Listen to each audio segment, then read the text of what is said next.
Oil सिर्फ dollar में बिकेगा। अमेरिका के राष्ट्रपति रिचर्ड निक्सन ने डॉलर को गोल्ड से अलग कर दिया। सद्दाम हुसैन ने ऑयल को डॉलर की जगह यूरो में बेचना शुरू किया। इराक बर्बाद हो गया और ऑयल वापस डॉलर में ट्रेड होने लगा। फिर एक गोल्ड बैक्ड करेंसी जिससे ऑयल गोल्ड में ट्रेड हो सकता था, उस नहीं। अब कहानी और इंटरेस्टिंग हो जाती है। वेनेजुएला दुनिया का सबसे बड़ा ऑयल रिजर्व, और अब सबसे डेंजरस चैप्टर ईरान के सर्वोच्च नेता अली खामेनेई की तेहरान में हत्या कर दी गई और प्रेसिडेंट निकोलस मदुरो को कैप्चर कर लिया। क्या आपने कभी नोटिस किया है, दुनिया के सबसे बड़े वॉर्स अक्सर उन्हीं देशों में होते हैं जहां ऑयल होता है? क्या ये सिर्फ कोइंसिडेंस है या इसके पीछे एक हिडन सिस्टम काम कर रहा है? कहानी शुरू होती है 1971 से, जब अमेरिका के राष्ट्रपति रिचर्ड निक्सन ने डॉलर को गोल्ड से अलग कर दिया। इसका मतलब था कि अब डॉलर के पीछे कोई रियल एसेट नहीं था और अगर दुनिया इसे रिजेक्ट कर देती तो अमेरिका की इकोनॉमी गिर सकती थी। लेकिन 1974 में अमेरिका ने सऊदी अरेबिया के साथ एक पावरफुल डील की। ऑयल सिर्फ डॉलर में बिकेगा और बदले में अमेरिका देगा प्रोटेक्शन। यही था पेट्रो डॉलर सिस्टम, जिसने डॉलर को दुनिया की सबसे पावरफुल करेंसी बना दिया। लेकिन हर देश इस सिस्टम को मानने को तैयार नहीं था और यहीं से शुरू होती है कॉन्फ्लिक्ट्स की असली कहानी। साल 2000 में इराक के सद्दाम हुसैन ने ऑयल को डॉलर की जगह यूरो में बेचना शुरू किया और फिर 2003 में अमेरिका के राष्ट्रपति जॉर्ज डब्ल्यू बुश ने दावा किया कि इराक के पास WMD यानी वेपन्स ऑफ मास डिस्ट्रक्शन है। ये ऐसे खतरनाक हथियार होते हैं जैसे न्यूक्लियर बॉम्ब्स, केमिकल गैस या बायोलॉजिकल वेपन्स जो एक ही बार में लाखों लोगों को मार सकते हैं। इसी रीजन पर इराक पर हमला हुआ।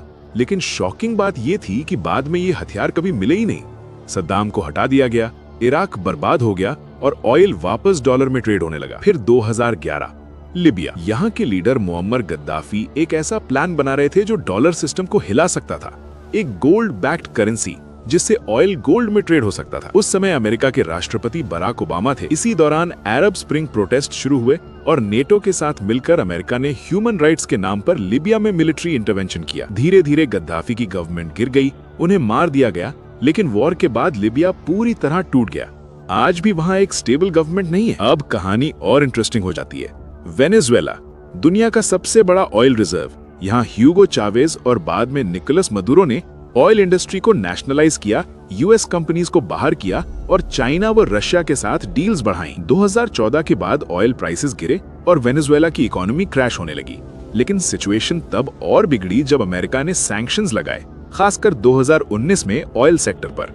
इसके बाद पॉलिटिकल क्राइसिस शुरू हुआ। ऑपोजिशन लीडर हुआन ग्वाइडो को यूएस ने सपोर्ट किया। लेकिन सबसे शॉकिंग ट्विस्ट आया 3 जनवरी 2026 को, जब अमेरिका ने direct military operation absolute resolve launch किया, कराकस पर स्ट्राइक्स की और प्रेसिडेंट निकोलस मदुरो को कैप्चर कर लिया। इसके बाद यूएस ने ऑयल सेक्टर में कंट्रोल बढ़ाया और सैंक्शंस को एडजस्ट करके प्रोडक्शन बढ़ाने की कोशिश की ताकि ग्लोबल ऑयल सप्लाई स्टेबल रह सके। और अब सबसे डेंजरस चैप्टर ईरान, जहां कॉन्फ्लिक्ट एक दिन में नहीं शुरू हुआ बल्कि सालों में बिल्ड हुआ। 1979 से ही ईरान और अमेरिका के रिलेशंस खराब थे और धीरे धीरे सैंक्शंस बढ़ते गए। फिर 2018 में यूएस न्यूक्लियर डील से बाहर निकल गया, टेंशंस और बढ़ गए। 2024 में इजराइल ने ईरान के टारगेट्स पर स्ट्राइक की। ईरान ने भी पहली बार डायरेक्ट मिसाइल अटैक किया।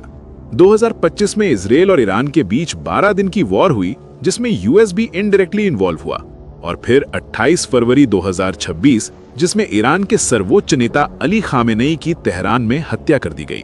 ये हत्या इजराइल द्वारा उच्च पदस्थ ईरानी अधिकारियों को निशाना बनाकर किए गए सिलसिलेवार हवाई हमलों का हिस्सा थी। ईरानी सरकार ने 1 मार्च को खामेनेई की मृत्यु की पुष्टि की। अमेरिका और इजराइल ने ईरान पर मैसिव एयर स्ट्राइक्स किए, सैकड़ों टारगेट्स पर अटैक हुआ। ईरान ने भी जवाब में मिसाइल्स और ड्रोन से अटैक किया। इसके बाद सिचुएशन पूरी तरह एक्सप्लोड हो गई। स्ट्रेट ऑफ हॉर्मुज, जहां से दुनिया का लगभग 20% ऑयल गुजरता है, डिसरप्ट हो गया। Global oil and gas prices तेजी से बढ़ गए और पूरी दुनिया इकोनॉमिक शॉक में चली गई। अभी तक ये वॉर इतना बढ़ गया कि हजारों लोग मारे गए, लाखों डिस्प्लेस्ड हुए और यूएस ने थाउजेंड्स ट्रूप्स डिप्लॉय कर दिए। अब सवाल ये है, क्या ये सब अलग अलग घटनाएं हैं या एक पैटर्न है? 1971 dollar crisis, 1974 oil dollar deal, 2003 Iraq, 2011 Libya, 2014 to 2026 Venezuela, 2025 to 2026 Iran.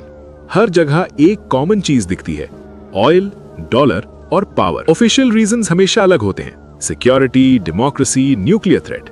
लेकिन जियोपॉलिटिक्स में असली गेम अक्सर सरफेस के नीचे चलता है और शायद यही वजह है कि पेट्रोल सिर्फ आपकी गाड़ी नहीं चलाता, ये पूरी दुनिया की पॉलिटिक्स, इकोनॉमी और वॉर्स को चलाता है और जिसके पास इसका कंट्रोल है वही असली किंग है।